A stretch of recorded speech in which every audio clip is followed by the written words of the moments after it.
अगला क्वेश्चन हमें गिवन है, the distance travelled by the object is given by, एक ऑब्जेक्ट ने जो कि कुछ डिस्टेंस कवर किया है, तो वो फॉर्मूला कुछ इस तरह से हमें दिया हुआ है, where T is time, T जो है वो टाइम है, एंड एबीसी आर कांस्टेंट। तो हमें किसका डायमेंशन चाहिए, हमें डायमेंशन चाहिए बी एंड सी का। अब देखो इधर अगर हम लेंथ रिप्रेजेंट कर रहे हैं, यानी कि एक्स डिस्टेंस है, डिस्टेंस क्या होता है, लेंथ होता है, तो उसका डायमेंशन एक्स का डायमेंशन क्या है, एल।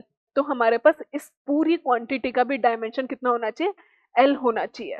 अब अगर देखो पहले ऑप्शन नंबर इससे, इसका मतलब दो क्वांटिटीज। अब देखो यहाँ पे ए टी हमें दिया हुआ है, X is equal to A T plus B T square upon में सी प्लस ए।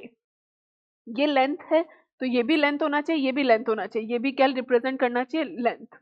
अगेन ये भी क्या रिप्रेजेंट करना चाहिए, लेंथ। ऐसा क्यों, क्योंकि दोनों क्वांटिटीज ऐड हो रही है, और दो क्वांटिटीज जब तभी ऐड होती है जब दोनों का डायमेंशन सेम होता है। यानी कि मैं ऐसा नहीं बोल सकती हूँ कि मैं लेंथ को टाइम के साथ ऐड कर दूं, मतलब मैं तभी ऐड कर पाऊंगी जब दोनों लेंथ होंगे। तो हमारे पास ये दोनों क्वांटिटीज क्या होनी चाहिए, लेंथ होनी चाहिए। अब यहां से मुझे ये समझ में आ गया है कि AT का जो डायमेंशन है वो x के डायमेंशन के बराबर है। a का डायमेंशन मुझे पहले चाहिए, तो t मेरे पास क्या है, टाइम। x का डायमेंशन क्या है मेरे पास, l। तो मैंने ऐसा बोल दिया a का जो डायमेंशन आया वो मेरे पास आ गया L T minus one. This is equation number one.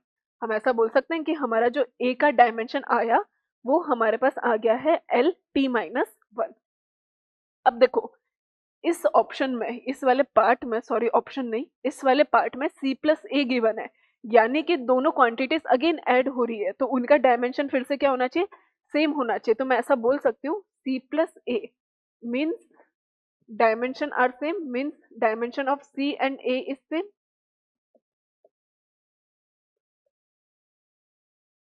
तभी तो ऐड हो पाएंगे। तो हम ऐसा बोल सकते हैं dimension of c is equal to dimension of a। तो हमारे पास c का डायमेंशन कितना आ गया, जो a का डायमेंशन था, जो कि हो गया हमारे पास एल टी माइनस वन। ये हम सी के डायमेंशन की बात कर रहे थे। कौन सा ऑप्शन मैच हो रहा है, option number A and option number B. अब हम बात करते हैं बी के डायमेंशन की। अब देखो ये पूरी क्वांटिटी का डायमेंशन कितना होना चाहिए, इस पूरी क्वांटिटी का डायमेंशन होना चाहिए हमारे पास एल के बराबर, बी टी स्क्वायर अपॉन में सी प्लस ए। इसका पूरे का डायमेंशन होना चाहिए एल। ऐसा क्यों, क्योंकि है तो डिस्टेंस ही, डिस्टेंस किस में लिखते हैं, एल में। बी का डायमेंशन हमें चाहिए, ये टाइम है, तो T square, C plus A, C का हमने डायमेंशन लिख ही दिया था, L T minus one. This is equals to L. अब इसको इधर ले आओ, तो हमारे पास क्या क्या वैल्यूज निकल कर आ रही हैं, देखो बी का डायमेंशन हमें चाहिए, तो बी का डायमेंशन हमें मिल गया है एल। इसको जब मल्टीप्लाई करोगे तो ये हमारे पास हो गया है एल टी माइनस वन और अपॉन टी स्क्वायर। तो जो बी का डायमेंशन होगा वो होना चाहिए हमारे पास L square T minus three. तो हमारे पास कौन सा ऑप्शन सही हो रहा है, एक तो हमारा आंसर ये वाला आ रहा है और एक ये वाला आंसर। तो बी का डायमेंशन हो गया L square T minus three, C का डायमेंशन हो गया एल टी माइनस वन। तो option number B is the correct answer. तो हमारा आंसर हो जाएगा ऑप्शन नंबर बी।